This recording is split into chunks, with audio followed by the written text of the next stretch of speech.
Buenos días, buenas tardes, buenas noches. Les habla su hermano y amigo Luis Tavares desde España. Hoy es sábado 27 de mayo del año 2023, víspera de Pentecostés.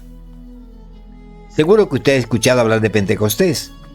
Es una de las fiestas principales del calendario cristiano.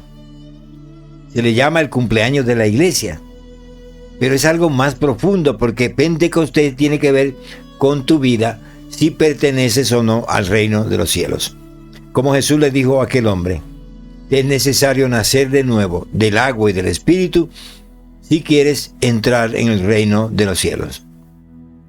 Hoy vamos a tocar un tema especial, Encontrando el rumbo, se ha titulado esta reflexión, que habla de la iglesia, del mundo actual, del caos en que vivimos y también de los peldaños, de los pasos que podíamos dar para entrar en una nueva etapa, una etapa renovada, como dijo el profeta, la lluvia tardía del Espíritu Santo. Bienvenidos y muchas bendiciones.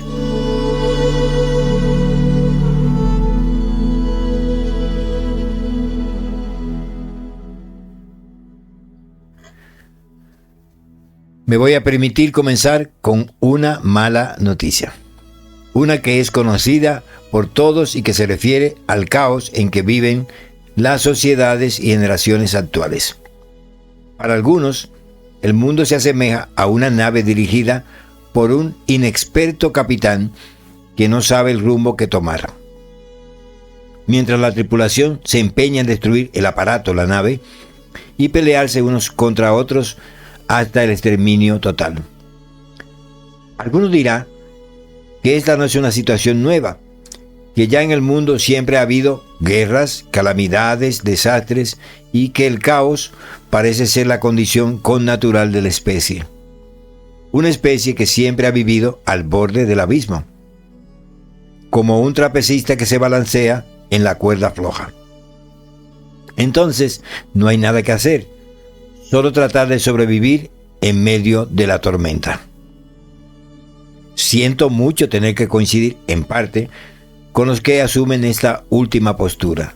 Sí, es cierto que debido al pecado de la humanidad, especialmente al egoísmo, sea este individual o colectivo, el mundo parece un puro desastre.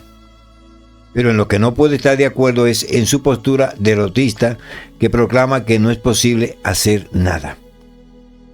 Seguro que es posible hacer algunas cosas para mejorar el estado actual de la humanidad en sentido general y de cada ser humano en particular. No podemos esperar que nuestras acciones cambien radicalmente la situación, pero es necesario que sembremos hoy en día, en esta generación, la simiente que fructificará en el futuro de una nueva humanidad, de un nuevo mundo en donde la solidaridad, la paz y la justicia sean posibles. En la época y generación de Jesús, quien nació en Belén y vivió en Nazaret, la sociedad estaba arropada por las tinieblas sociales, políticas y religiosas. A esta situación es que la Biblia llama la plenitud de los tiempos, el tiempo idóneo para la aparición del Mesías en una aldea remota de Palestina. Antes del inicio del ministerio público de Jesús, el Evangelio de Mateo prorrumpe en una exaltación exuberante. El pueblo asentado en tinieblas vio una gran luz, y los asentados en las regiones de sombra de muerte, luz le resplandeció. Mateo capítulo 4, versículo 16. Esa luz que resplandeció en las tinieblas, en las regiones de sombra de muerte, fue la persona y predicación del de Nazaret, anunciando el advenimiento del reino de Dios y llamando al arrepentimiento como condición primera para entrar por las puertas de dicho reino. En el llamado Sermón del Monte, al que se considera la constitución fundamental del reino, Jesús, dirigiéndose a sus discípulos, los comparó con dos cosas, con la luz y con la sal. Existen miles de interpretaciones en referencia a estas dos comparaciones. A mí personalmente, en el caso de la palabra luz, me lleva a los primeros momentos de la creación en el que el mundo estaba caóticamente vacío, y dijo Dios: haya luz. Ahora es Jesús, en un mundo asentado en regiones de sombra de muerte, quien, dirigiéndose a los discípulos, les dice: vosotros sois la luz del mundo. Mateo 5, 13, 14. Creo que hemos hecho muy mal al institucionalizar estos dos llamados de Jesús a sus discípulos. Pensamos que la iglesia como institución es la llamada a ser sal y luz del mundo. Entonces descargamos una responsabilidad que es personal en una institución. Al igual que Pilato, nos lavamos las manos. Es cierto que la iglesia, en cuanto a la convocación de los discípulos, es sal y es luz del mundo, pero el llamado es personal e intransferible. Cada uno de nosotros personalmente somos luz y somos sal. Cuando la iglesia se reúne como cuerpo, es para alabar a Dios en la hermosura de su santidad. La iglesia es el hogar, la chimenea, en donde se apilan los leños para celebrar y fortalecerse antes de volver al mundo para sazonarlo y alumbrarlo. Me gustaría reafirmar que el llamado es un llamado a los creyentes, que es un llamado personal y que usted no puede transferir esta responsabilidad a nadie que no sea usted mismo. Usted es luz y es sal. Tiene que procurar que su luz alumbre y su sal dé sabor y preserve. Mal hacemos cuando volvemos la mirada hacia una institución en particular y le pedimos que asuma un compromiso que solo y exclusivamente nos corresponde a nosotros como creyentes en Cristo Jesús. La iglesia será mejor en la medida en que sean mejores cada uno de sus miembros. Seguro que si miramos la situación de la iglesia institucional a nivel mundial, salvo algunas muy raras excepciones, entraríamos en un estado de desaliento. Jesús hace tiempo que ha dejado de ser el Señor de la iglesia. Su nombre y su figura se van desdibujando cada día más y más. Es, en definitiva, el gran ausente de las reuniones conciliares, de las doctrinas y de los llamados proyectos misioneros. El mundo actual ha experimentado una gran libertad en muchas áreas del pensar y del quehacer humano. Es imposible que hoy en día ninguna institución mantenga sujetos a sus miembros con amenazas de que se hundirán eternamente en el infierno. Debemos aprovechar esta maravillosa libertad que hemos ganado para que nadie ni nada nos quite la libertad que hemos ganado en Cristo Jesús. Usted solo no puede cambiar la situación de la iglesia actual, pero sí tiene la libertad ganada y comprada en la cruz de dejar aquellas comunidades religiosas que se han apartado del Evangelio y se encaminan a una práctica más que liberal, libertina. Cuando vemos al Cristo resucitado, como lo presenta el Evangelio de Mateo, podemos sacar algunas señales de identidad que todo discípulo honesto y efectivo debería seguir. Es una escalera de unos pocos peldaños que me gustaría invitarte a escalar. Primer peldaño: vaya al lugar en donde pueda ver a Jesús. Mateo 28, 10. Cuando Jesús se resucitó, uno de sus primeros mandamientos a los discípulos fue que se dirigieran a un monte de Galilea y que allí le verían. Decía al comienzo de esta reflexión que debido a la confusión reinante en el mundo cristiano, ya no es posible ver a Jesús en muchas de las denominaciones, sino doctrinas, una teología desencarnada de la realidad y una insolidaridad rayana en la muerte. Aproveche su libertad para huir como el diablo de la cruz, de estas comunidades, pero antes haga todo el esfuerzo necesario para cambiar la situación.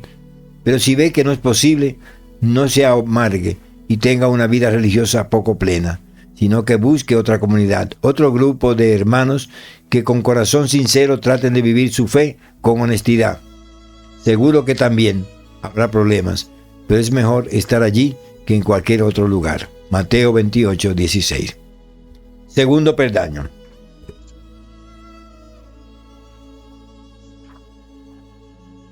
cuando vea a Jesús, haga como los discípulos en aquel monte de Galilea. adore. Mateo 28:17. La adoración debería ser uno de los actos de mayor libertad, uno en que el hombre se encuentre con su Creador sin ningún otro mediador que no sea Jesús y sin otro poder que no sea el emanado de su nombre y manifestado por el poder y la presencia del Espíritu Santo. No olvide que el principal llamado de la iglesia es la adoración, ministrar delante de Dios para luego poder ministrar a los hombres hechos a imagen de Dios. Tercer peldaño. Solo a Jesús le pertenece toda potestad en los cielos y en la tierra. Mateo 28:18. Nadie puede asumir un poder y potestad que solo le pertenece a Él, tanto en el cielo como en la tierra. Todo poder, potestad y autoridad deben emanar de Él y solo de Él.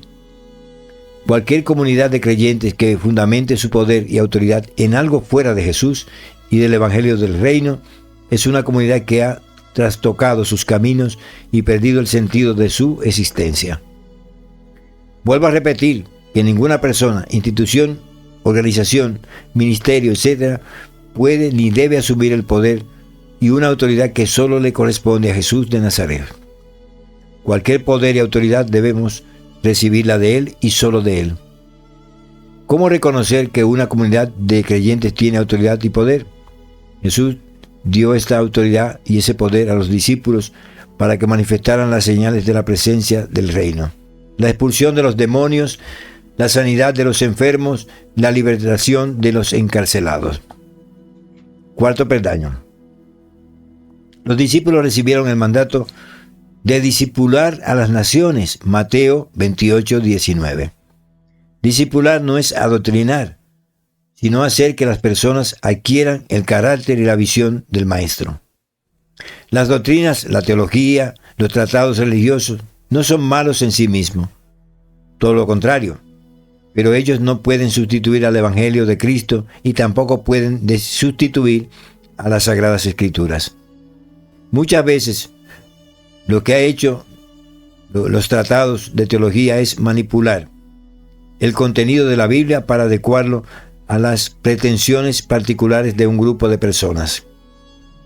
Esté pendiente que la comunidad en la que asiste o a la que piensa incorporarse tenga a las Escrituras como única autoridad en materia de fe y de prácticas cristianas. Quinto peldaño. Una comunidad centrada en la enseñanza de los valores del reino a los discípulos. Mateo 28:20. Los primeros discípulos de Jesús fueron enseñados personalmente por el Mesías durante su ministerio público. Antes de la ascensión, pasó 40 días más con sus discípulos enseñándoles acerca del reino. Luego, a través del Espíritu Santo, Jesús continúa edificando a sus discípulos. Es el Espíritu Santo quien nos guiará a toda verdad. Una comunidad cristiana sana es aquella que continúa enseñando a los discípulos. La enseñanza es una prerrogativa y privilegio solo de los discípulos. Sexto peldaño. La comunidad de los creyentes desde los primeros días siempre tuvo una conciencia casi real de la presencia de Jesús en medio de ellos. Fue el propio Jesús quien les prometió que Él estaría con ellos hasta el fin de los tiempos. Mateo 28:20. El gran presente en cualquier actividad, ministerio o proyecto de la iglesia tiene que ser Jesús. Las iglesias no pueden evangelizar porque estén perdiendo feligreses. Deben evangelizar porque es un acto de profundo amor hacia la humanidad. El de compartir con otros y con todo de ser posible las maravillas de Dios, el acto de salvación de Jesús en la cruz y de la presencia poderosa del Espíritu Santo para sanar, liberar y transformar vidas. En estos tiempos que vivimos son de grandes expectativas para la comunidad de los creyentes y para cada uno de nosotros en particular. Es tiempo de asumir nuestro llamado con corazón íntegro y dispuestos ante Dios. Tiempo de hacer que brille en este mundo la luz del Evangelio de Cristo y que nosotros, mediante nuestro ejemplo y vida consagradas, lleguemos a ser la sal de este mundo. No es el tiempo de esperar que la iglesia institucional asuma una responsabilidad que le presuponemos. Perdón. No es tiempo de que es tiempo de que cada uno de nosotros, con nuestras limitaciones y dentro de nuestro entorno y círculo de conocidos, comencemos a anunciar que hay esperanza, que somos portadores de una buena nueva de paz, que en Cristo hay esperanza para el mundo y para cada una de las personas. Haga saber que Cristo en usted es la esperanza de gloria, como diría el apóstol San Pablo.